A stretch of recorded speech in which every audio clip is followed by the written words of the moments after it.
So I want to get off the podcasting. I want to get into Broad Street Misery because there's a great site.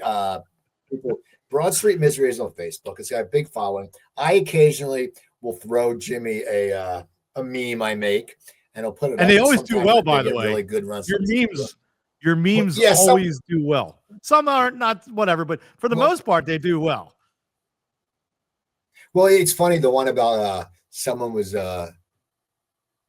bitching about the Sanchez thing, and I'm like, thinking about when I put this Sanchez didn't didn't get arrested, and it's funny because people always get, they'll get offended by something because they don't know the whole story. But I want to hear, how did Broad Street Misery start up? Because explain to people what it is. What is Broad Street Misery? It's on Facebook. People just sign up. Broad Street Misery. You can follow it, and it's. We'll explain how it started and what it's all about. It's a site for the fans from the fans. It was the original concept. And Eugene Clark and I started it like right around 2013. I always had this vision. And by the way, what's happening on Broad Street Misery is not even my vision yet. We're not even up to that yet.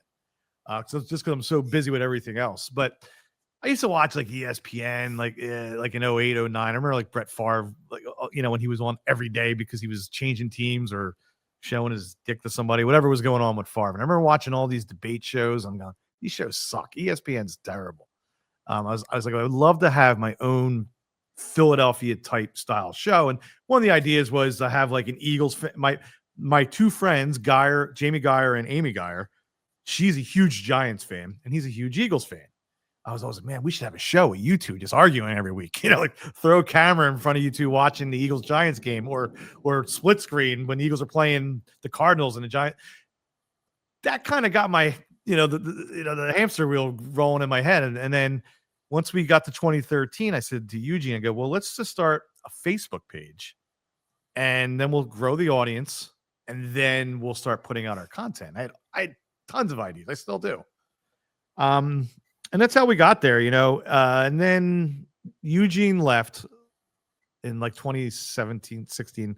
He just, life, we still talk, we're friends, but he just had to move on because of life, wife, kids, all that stuff. So then I was like, well, let me bring on some other admins because no one's going to care about my opinions, just me, otherwise I'll just call it Jim Korhan Sports. So what I wanted to do for that site was make sure that every person had a different personality. I didn't want the same four people talking about the same four things. So that's what we have. I mean, everyone's different on there. I mean, I got the gremlin he's like your very poor man's Howard Eskin. Sometimes annoying with the Jalen Hurts stuff, but he does draw folks in with his stuff. Then I got an analytical guy with Coach, and I got a passionate guy that knows everything about sports, like an Eddie Black. So that was kind of the idea. And our vision in 2026 will be to get away from posts and memes, 90% of it, and go 50-50, and have 50% of that stuff and 50% of, say, video content. And I got, we're working on a pilot now for a series that'll Zillacast. We start filming that Saturday, and we got a couple other ideas that we're working on too. So that's the goal for next year. Coop's Comment Corner.